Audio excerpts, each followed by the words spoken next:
That movie sucked. I kind of liked it. Movie Night Crew Network.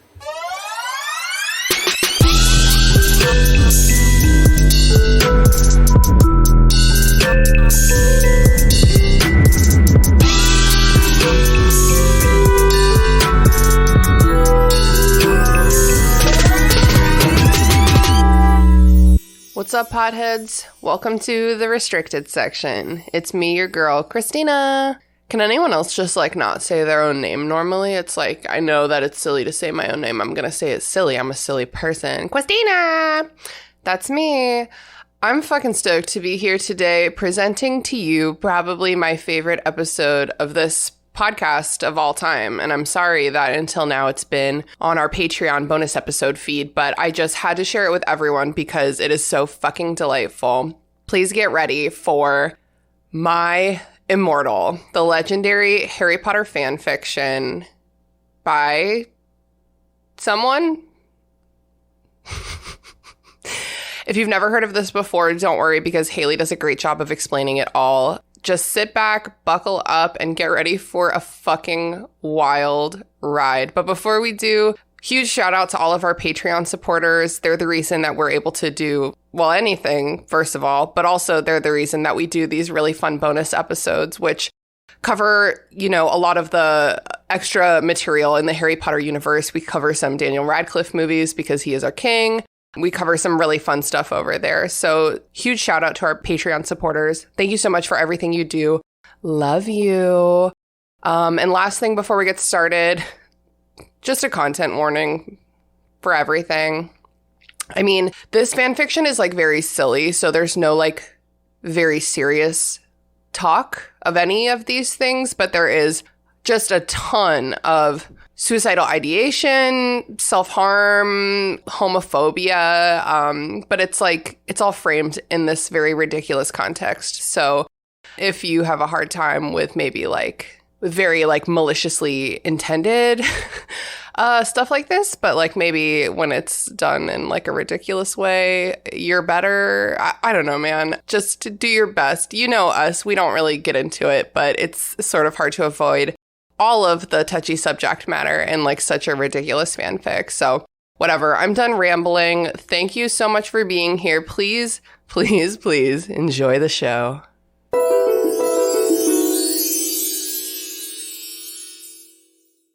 Welcome to the restricted section. Welcome to a very special restricted section bonus episode. I'm Haley. And look at me, look at me, look at me. I'm the host now. I am the host now. We're talking about my Immortal. Jesus Christ. God save us. Yeah, there's some pretty ambient thunderstorms going on in the background. The doom and gloom, I think, oh my God, what is her name? Just Ebony Darkness Dementia Raven Way. Oh, very It's good. very Ebony. Gothic outside. So I think, yes, it's Gothic. I think Ebony would like it. It's Ebony, but then it's not spelled correctly. Nothing. Okay, wait, stop. We have to introduce ourselves. We'll get there. Okay, so that's Haley. She stole the show. Brooke, there you are. I'm glad you're here. I guess. Is this punishment? Is this a blessing? And we are also delighted to be joined today by Zach, one of the co-hosts of My Cabbages. Hello, Zach. How's it going? Let's get drunk and talk about goth wizards. Yep. Yeah. So I do have, just before we get started, I have a piece of paper laying on my desk, a piece of lined paper in my official podcasting notebook, which is a thing that I have. And at the top, it just says My Immortal Drinking Game, but the list is completely empty. So I think as things arise, we'll just add to this drinking game, Yep. Mm-hmm. Good idea.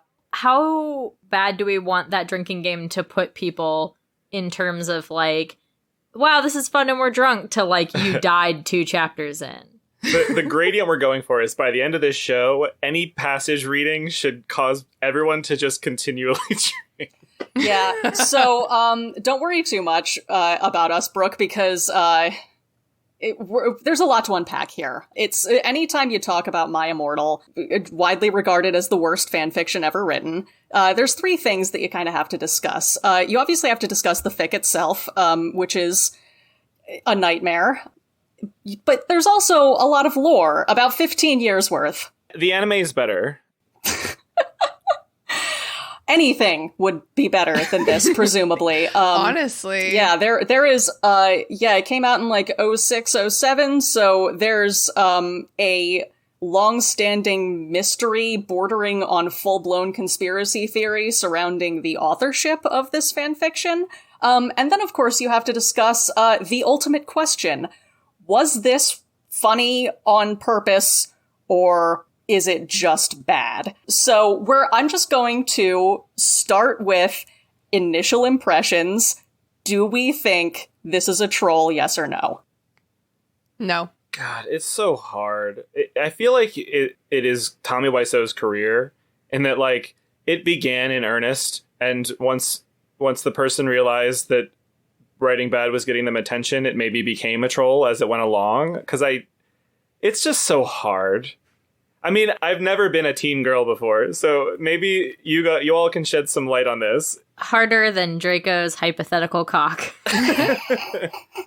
His boy thing. Excuse me. Excuse you. Haley, I have a question for you. Yes. So you've read this multiple times, correct? I will make a confession. I have trouble getting past chapter 15, 16 for reasons we'll discuss, because at a certain point it becomes physically difficult to read. Yeah, that's true. Actually, for sure. But I have been, I was made aware of My Immortal when it was still being updated back in the day.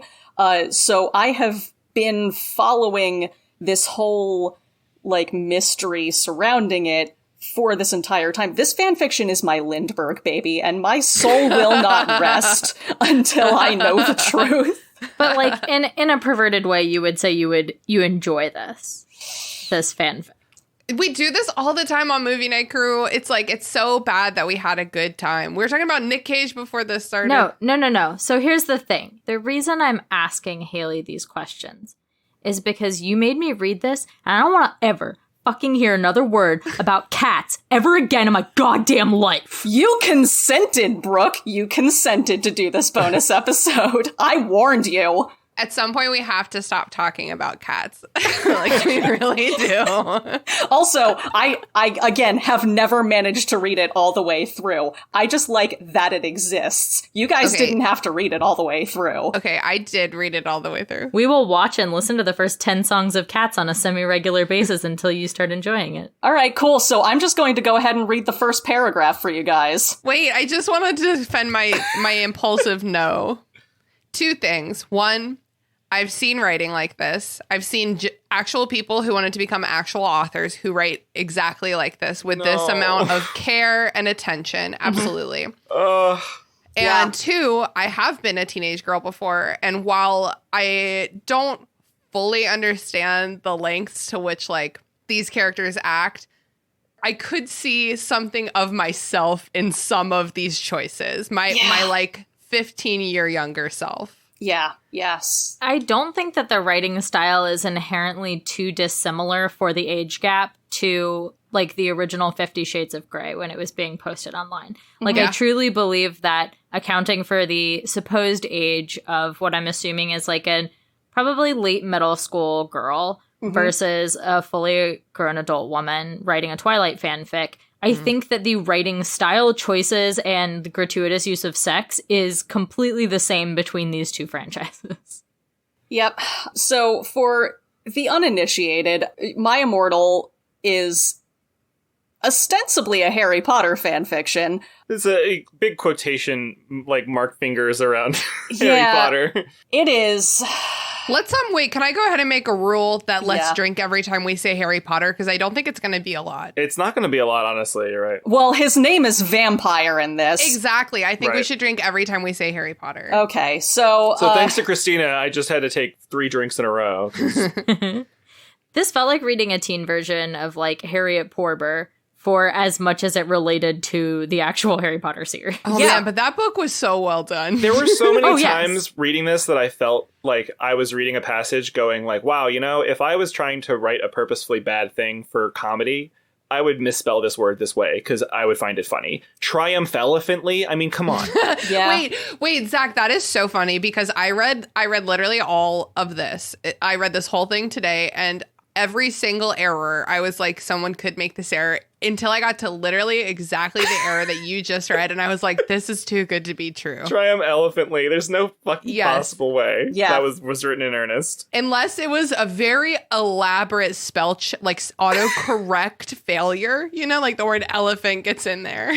Are you saying that Tara's spelling is just so awful that she's literally broken her spell checker? Her spell checker has been traumatized. I could also see it being somewhat intentional given like the kind of cutesy substitutions that she makes in other aspects where she'll say like fangs instead of thanks. Yeah, and like a lot of it is like leet speak from like back in the day. Dude, that kind of shit, like the fangs instead of thanks, is exactly something I would have done when I was younger. I used to, every time I wanted to say the word and, I would draw 2 ampersands instead of saying and it had to be 2. That was my thing. I exclusively spelled love L-U-V for a very long time and contended that that was different than L-O-V-E because L-O-V-E was romantic, but L-U-V was for my friends and family. Oh, wait, that's adorable. For a few years of my life, every time I said anybody, I would say any pony. Any pony else want to panic with me? And I don't want to talk about it, and let's just move on. Oh, shall no. we? Let's just keep going. Let's just keep on going. Oh, my God. Let that float down the river Styx where it belongs. So let's discuss the plot of My Immortal insofar as there is any kind of a plot in My Immortal. It is about the main character is Ebony Darkness. There's an apostrophe in there. Dementia Raven Way. She's a Klingon. It's my headcanon. That's why there's an apostrophe. Oh no, she is a vampire and a Slytherin and a goth. And she goes to Hogwarts, kind of, but, like, everyone at Hogwarts is also a goth and or a vampire, but, like, some of them are also posers. Voldemort tells her to kill Vampire Potter, who, Harry's changed his name.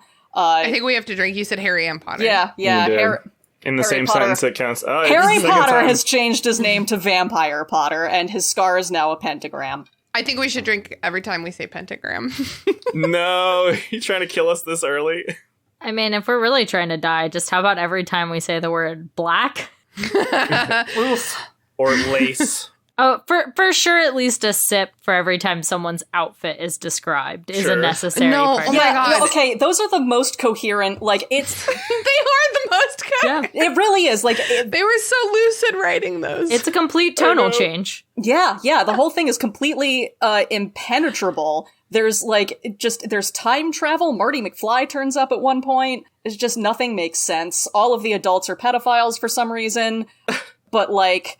Anytime she's describing her outfit, it is in lovingly crafted detail. So I just want to give you, like, if you have not read this somehow, I just want to give you guys a taste of what the style is. I'm just going to read the first paragraph the way that my friends and I read it aloud to each other when we were 13 and found this on fanfiction.net. Hi, my name is Ebony Darkness Dementia Raven Way, and I have long ebony black hair, parentheses, that's how I got my name, with purple streaks and red tips that reaches by mid-black and icy blue eyes like limpid tears, and a lot of people tell me I look like Amy Lee. Author's note, if you don't know who she is, then get the hell out of here. I'm not related to Gerard Way, but I wish I was because he's a major fucking hottie. I'm a vampire, but my teeth... But my teeth are straight and white. I have pale white skin. I'm also a witch, and I go to a magic school called Hogwarts in England, where I'm in the 7th year, parentheses, I'm 17. I'm a goth, in case you couldn't tell, and I wear mostly black. I love Hot Topic, and I buy all my clothes from there. For example, today I was wearing a black corset with matching lace around it, and a black leather miniskirt, pink fishnets, and black combat boots. I was wearing black lipstick, white foundation, black eyeliner, and red eyeshadow. I was walking outside Hogwarts. It was snowing and raining, so there was no sun, which I was very happy about. A lot of preps stared at me. I put up my middle finger at them. The whole thing is like that. When you said there was no sun, and it was raining and there was no sun, the thunder clapped outside.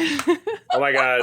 So maybe we're closer than we think, because there's definitely thunder rolling in my part of town right now. I'm reaching across time. So we are obviously going to discuss the fic itself. The John Mulaney clip of him saying, We don't have time to unpack all of that. We really don't. We're gonna get into it, but it's going to get very chaotic very fast. So before we do... Haley, you're so hot when you just like present a subject you're obsessed with to me. Like it's really just like you're at your best right now. Allow me to info dump. Those are note cards. Yes, there are. Folks, Haley has prepared a presentation that we are all about to be graced with. She's fanning her index card. I feel like SpongeBob in the episode where he's like eating his own arms when Squidward's describing the hash slinging slasher. Anyway, this is a super specific reference. No point in bringing it up. Let's move on. All right, so let's just start with the facts. My Immortal was uploaded to fanfiction.net in 0607. It was published by an author called XXX Bloody Wrists with no W 666XXX, aka Tara Gillespie. It is 22,700 words, insofar as we can call any of these words. What do you count as a word? Because some of these are debatable. Philosophical question. There are 44 chapters, but chapter 39 was written by a hacker, apparently. The fanfiction was deleted in 2008, and the account was likely hacked not long after. In 2009, an attempt was made to quote-unquote recover the account, which may also have been a hacker. There is a supposed sequel called My Immortal Wake Me Up Inside, which is another Evanescence reference. But this has since been proven to have been written by a troll who was assuming the identity. But honestly, if you don't know who Amy Lee is, like, get the fuck out of here. Get what are you even the doing hell here? out of here. Get the hell out of here. I once did a rendition of My Immortal at a Girl Scout talent show. Oh my god. Here's the problem.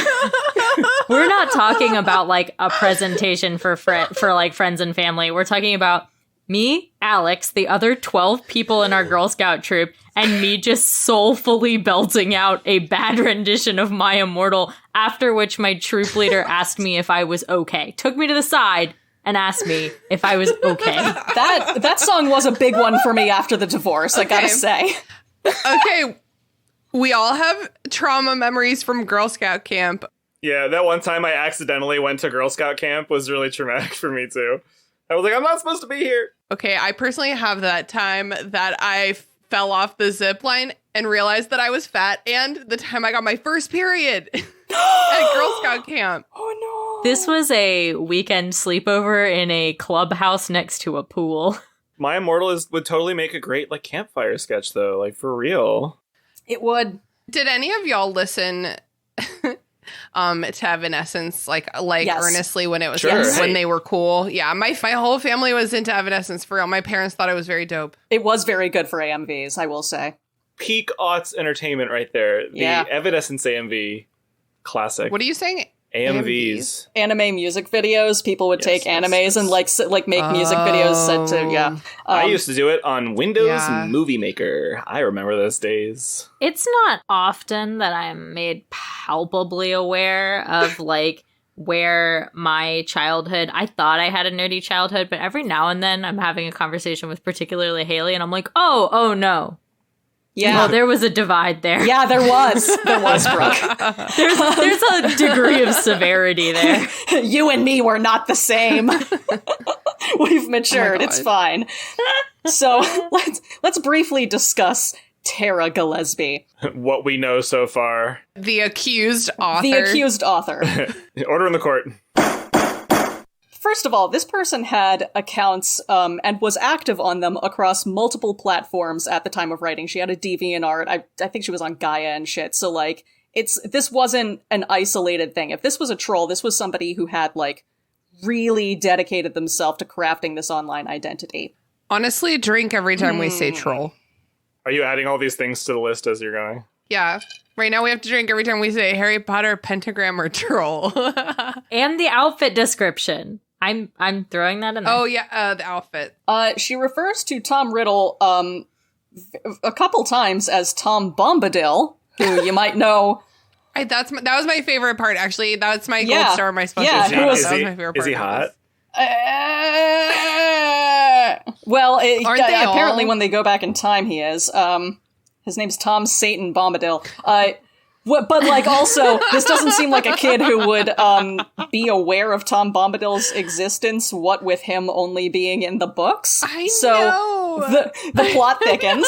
No, because like there was crossover nerd culture in that time period between like Lord of the Rings and like everything else that was going on. Like Lord of the Rings was seen as not like but it was mostly the films is the thing, like for especially like the shallow teenage girl audience, right? But for the like angsty goth kids, it was knowing the books over the films, and so I do think that that's where like a specific reference that like was not in the films would tie in with this. Quite frankly, how much of the misinterpretations of like the characters are like just completely rewritten versus just the person being like kind of ignorant of it? Because it felt like, so a lot of the Slytherin changes were obvious, but like Hagrid being a student was weird. She, like, I think in the author's notes a couple times she's like in screaming, because there's author's notes through the whole thing. This was a big thing on fan fictions at this time. It was like,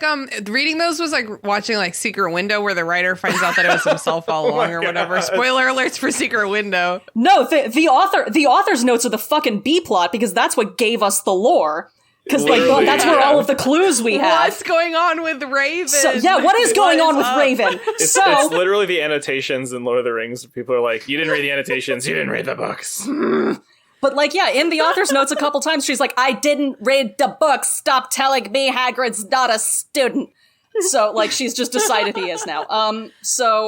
Well, she also makes specific reference to finding it creepy, the way that he interacts with them, and she's saying that she's making Hagrid a student to, like, showcase how weird his interactions with these students are, which, quite frankly, Tara, I stand behind. All right, Tara. Yeah. Tara, surprising little pocket of wokeness there. Just something there. It's just something. And, you know, and Dumbledore only called them motherfuckers because he had a headache, so I'm going to bring that up every time his character appears. She mentions being from somewhere called Dubya in the very last chapter, Dubya. Theories as to what this might be include Dubai, Dublin, or just a state or town starting with the letter W. No, she's from like Weston, Texas or something. Or I want to say Wisconsin. I feel in my soul that it's gotta be Wisconsin. Maybe it's just our general proximity, but I saw W and I was like, oh, Washington, D.C. Perfect. Got it rolling forwards. She claimed to have gone on vacation to Transylvania and seen the castle where Dracula was filmed. The castle where Dracula was filmed is in California, I believe. There's a castle in Transylvania that supposedly inspired Bram Stoker, but also, did she actually go to Transylvania? Who's to say? Putting Transylvania in your author's note was the 2008 equivalent of, like, photoshopping a vacation photo on Instagram. Yeah. Yep. Yeah. Yep.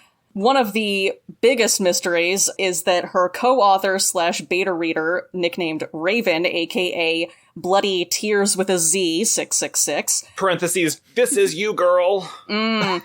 She is the character Willow in the series. Oh, yeah. She pieced out around chapter 15 after the two had a falling out over a sweater. The character of Willow was subsequently expelled, murdered, and her corpse was violated by Lupin, Loopin. Again, all of the characters are pedophiles, and apparently in this case also necrophiliacs. And was later brought back with zero explanation, so not sure what happened there.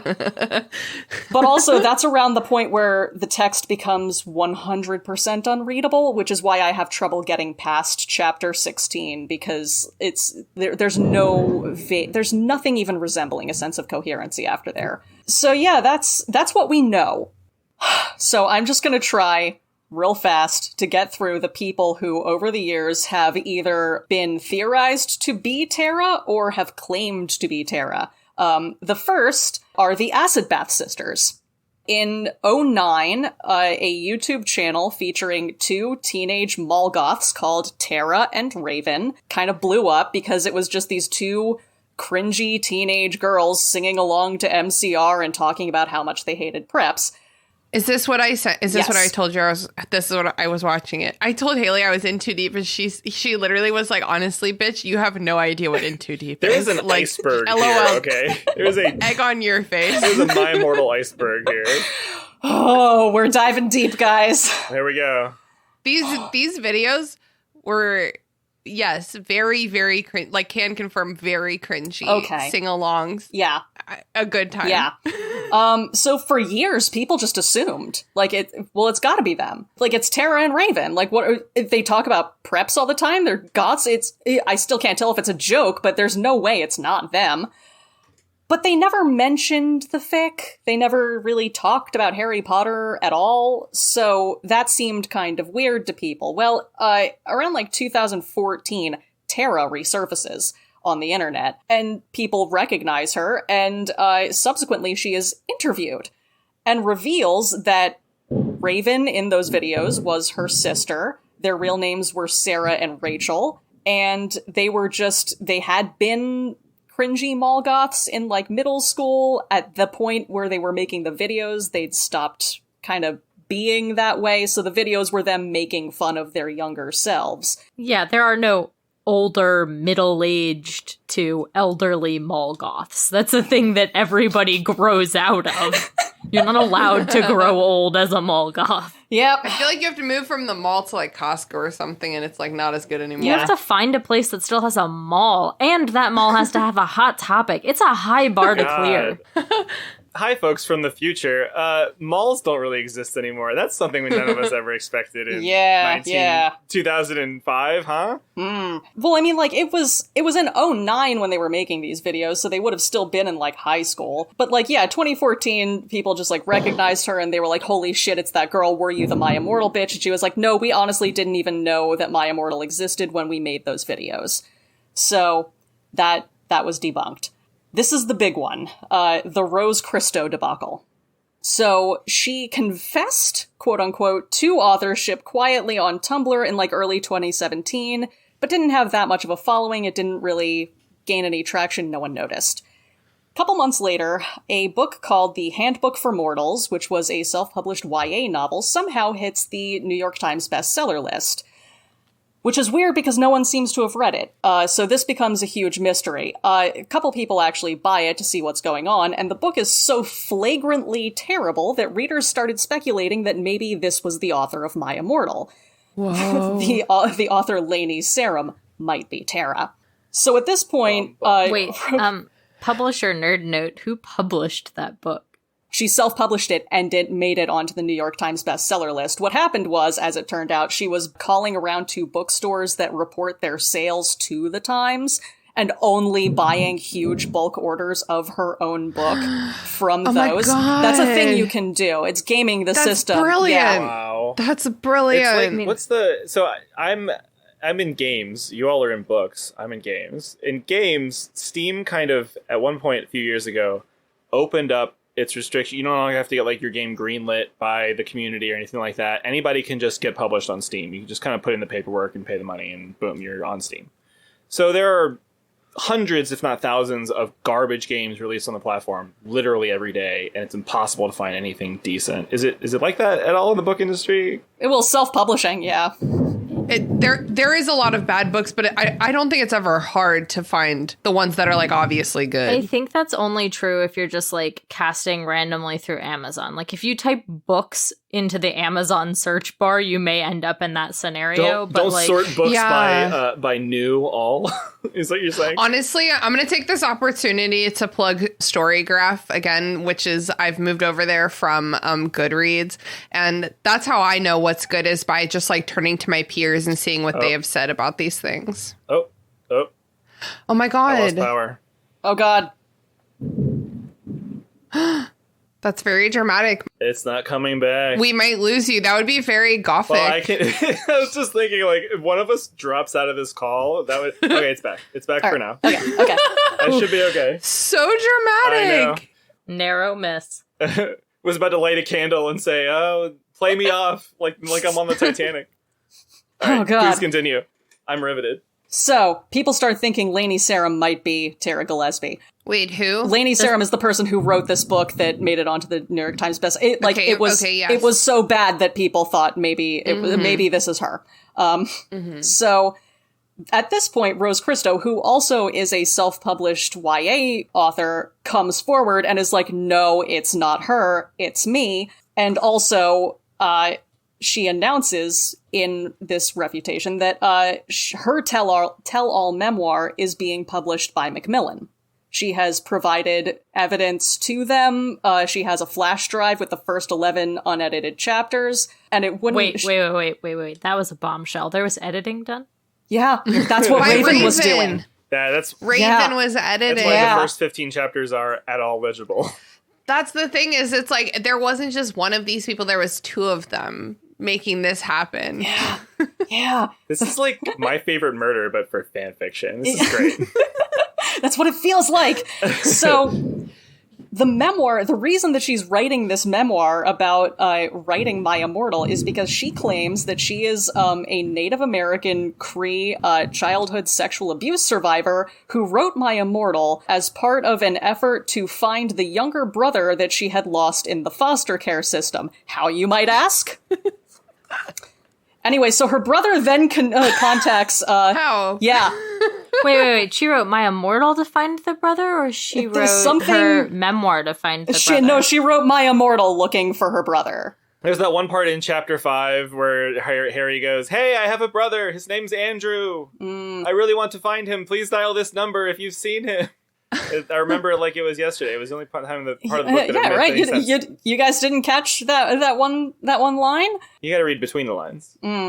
Subtext. So, a couple weeks later, someone contacts a Kiwi Farms forum that is dedicated to debunking stuff. Admittedly, it's a pretty shady forum, claiming to be said brother.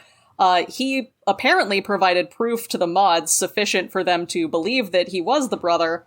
And he claimed that not only had he and his sister never been in the system, but they were white as hell. True. That's not surprising. Yeah, because everything about that story sounded like it was specially crafted to gain as much unquestioning support from the user base of Tumblr in 2017 as humanly possible. Sure. So she loses the book deal, obviously. Here's the thing, though. The brother did say that as a teenager, she liked making fun of bad fanfiction and liked to go by Tara. So she might have honestly been the author. Boo. But in that scenario, we would be assuming that she was doing this as a joke. Yes. Boo. This would be a troll scenario. It's not I a said troll, you all drink. Drink. Oh, Brooke, no. I don't drink alcohol for the listeners at home, so... I told her to have water ready. Chaos. You're gonna be so hydrated, bitch. You're gonna be like, I need a break, I need to pee. I am going to need a new drink soon. So while the court documents that she provided to Macmillan to prove the whole foster care story were proven indeed to be photoshopped, nothing could really be proven one way or the other about the flash drive. It was clearly a flash drive from '06, but was the file on there legitimate? Who's to say? I actually looked on Rose Christo's Amazon page as part of the deep dive that I did on this, and her bio has been updated basically saying like, hey, so a lot of people over the last few years have been asking me like, what happened and are you okay? And I'm just popping in here to say a couple of years ago, I was diagnosed with schizoaffective disorder, which probably comes as no surprise to the people in my life. But now that I'm medicated, yeah, that makes sense. So I'm sorry about everything, and I am going to be keeping out of the public eye from now on. Here's the thing, though. She doesn't confirm one way or the other whether she wrote it. Hold on. So, if she was faking this, and she had 11 unedited chapters on a thumb drive, we are to assume that in pursuit of an elaborate ruse, she took the first 11 chapters of My Immortal, went in and made it intentionally shittier. Added passages about her clothing choices into the novel. Wait, in addition to all this, I was also wearing... So, yeah. So Wait, that's a whole thing. real quick, that was an Yeah. outfit description, and you guys have to drink. God Oh damn it. shit! Yeah, Thank you're you right. so much, Brooke. Fuck. No, I Feels love bad. you, babe. I really appreciate it. I'm here for you. I think you're onto something there, because that feels like an Occam's razor situation. You know, like it has to be the more simple thing where someone just, it doesn't even feel like she was a Harry Potter fan. Like, really, she just watched Harry Potter and like thought that Daniel Radcliffe and Malfoy man was hot, and she was like, I'm going to write a fanfic where I get to date both of them. Here's how I know that she was young, is because at no point was she like, the obvious answer to this scenario is a threesome. Yeah. Like, she's like, I guess I have to date both of them at the same time. Well, they have to fight over me. But, like, also everyone except her is bi, but also she's super homophobic, so I am going to get another drink, because the last one is an honorable mention, but it is weird. She's, the character is like, says that she's bi anyway, at multiple points.